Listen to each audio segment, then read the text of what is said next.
Il y a deux grands publics là ce soir dans cette salle. Il y a des publics de comédiens que vous êtes qui allez expérimenter le dispositif de la téléprésence. Et puis il y a nous, il y a aussi les étudiants en master qui sont là pour regarder. Le but c'est de susciter des discussions intéressantes sur pièce. Donc on va commencer par un dispositif qui est assez simple. Des gens sur scène, une caméra en coulisses avec un opérateur derrière. L'atelier téléprésence de 2017, on a prévu ça en 2 sessions. La première session, c'était essentiellement sur le jeu de l'acteur dans un dispositif de téléprésence. Et le but, c'est pas tant de briller en tant que comédien absolument, et de voir qu'est-ce que ça change dans le jeu que je suis en train de faire actuellement. À l'époque, elle était connue parce qu'elle faisait de la télé. J'étais VJ. Elle avait sa propre émission. Ce que j'ai voulu venir chercher en faisant cet atelier, c'était surtout la mise en pratique, c'était de pouvoir manipuler le dispositif de téléprésence et de voir l'interaction, les comédiens avec la caméra et de voir aussi si justement cet outil-là s'adapte à tous les types de dramaturgie ou non. La caméra me suivait, filmait et diffusait tout sans rien couper. Je parlais autant que je pouvais. Au début, ça marchait très bien. Ça voyait Margot à la caméra. On regardait elle qui faisait sa petite télé quotidienne. Mais à partir du moment où on a filmé Ahmed assis par terre en train de parler à Margot, ça a perdu toute crédibilité. Il y a la question de est-ce qu'on doit le filmer lui ou pas. Finalement, après, ça devient des questions de décision de mise en scène. Effectivement, il est peut-être arrivé un peu tôt dans le champ, mais je trouve ça intéressant qu'à un moment, elle qui veut prendre toute cette place, finalement, l'image la vire un peu.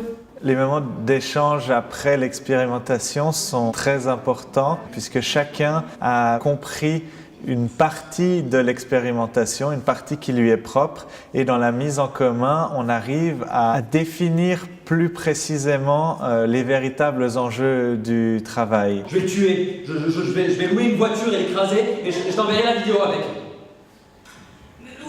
Et commentaires? Je me sens noyé par toutes ces adresses à avoir. Quand tu regardes là, dans la lentille, tu nous regardes à travers sa vidéo et tu te regardes toi-même dans l'autre. Il faut beaucoup d'essais, d'erreurs, c'est un peu à tâtonnement, même le jeu.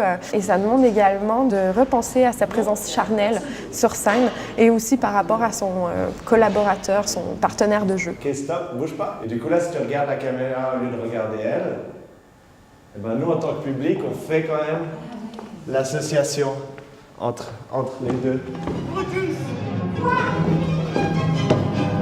En termes de caméra et de lumière, est-ce que vous êtes bien en haut? Qu'est-ce que ça change de jouer avec quelqu'un qui n'est pas présent dans la même salle que moi physiquement, mais qui est présent à travers des outils sonores, vidéo qui utilisent le réseau? Mais en bas, si tu veux exister, il faut qu'à travers le son, tu sois extrêmement présent.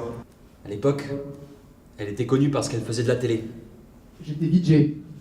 Ouais, elle avait même sa propre émission. C'était une super émission, il y avait un super taux d'audimat et c'était super hype à l'époque. Personne ne me reconnaît ici. Si on reste sur la question de la présence, comment est-ce qu'on fait sens avec la scène? J'ai senti que tu te demandais avec nous comment tu devais te situer, comment tu devais te placer. Et Oui, voilà. Mais je sens le lien entre vous deux, entre Ahmed et Mohamed. Qu'est-ce que j'ai découvert? Eh bien déjà qu'on pouvait présenter 2 spectacles simultanément à 2 publics différents, sur 2 plateaux différents, dans 2 lieux différents, et qu'il s'agissait du même spectacle, et que des acteurs pouvaient jouer ensemble en n'étant pas ensemble sur le même plateau. Est-ce que c'est possible, Dorine? Est-ce que vous aviez l'impression d'être toute seule ou d'être à 2? Être à 2, mais à travers un miroir sans teint. Moi, j'ai l'impression d'être à 2.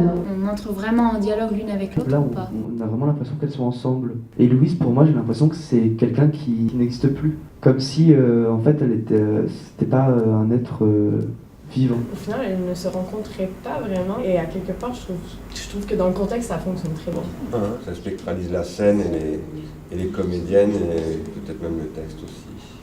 La deuxième session a été plus consacrée aux questions dramaturgiques et scénographiques finalement la question de la mise en scène en téléprésence. On a étudié une dizaine de textes, on en a retenu 4.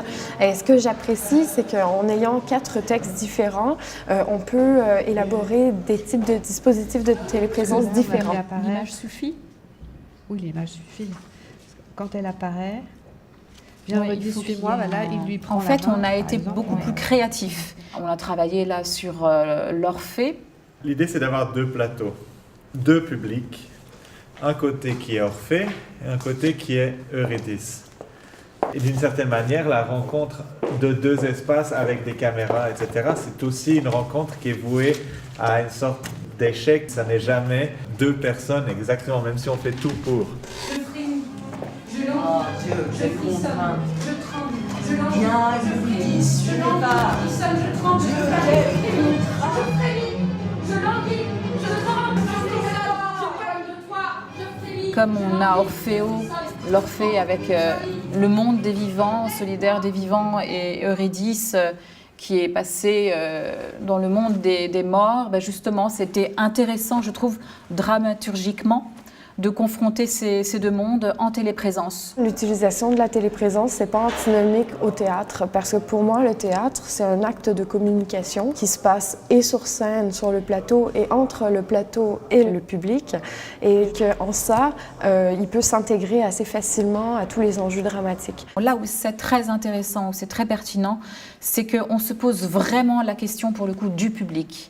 Qu'est-ce que voit ou ne voit pas le public? Tout le monde, les acteurs, les praticiens du théâtre, le public, construit un spectacle ensemble, fait naître l'utopie de 2 espaces qui communiquent. Tous ces dispositifs sont des dispositifs de fictionnement. En fait, la téléprésence, tout le monde la pratique en permanence maintenant, permanence. Et que nous voulons en faire, moi j'appelle ça une thérapeutique, c'est-à-dire c'est un pharmacone, cette téléprésence. Ce qui m'intéresse dans cet atelier, c'est comment, à partir du travail que Julien fait sur la téléprésence, nous visitons toutes ces dimensions de l'époque, quoi. La question, c'est qu'est-ce qu'on en fait quand on a envie d'en faire quelque chose.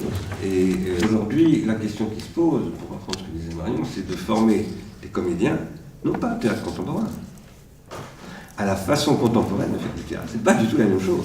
On est arrivé à la conclusion que les outils de téléprésence sont des outils d'aujourd'hui qui parlent de la société d'aujourd'hui. Tout texte, toute mise en scène qui nécessiterait ces outils pour exprimer un point de vue ou un message par le texte ou par l'écriture scénique peut se monter en téléprésence.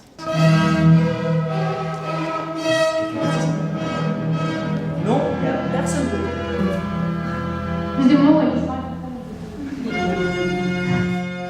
C'est battre la vidéo, hein. Ah ouais. Je croyais que c'était pas du théâtre. Mais je vais pas. Non, c'est pas pareil.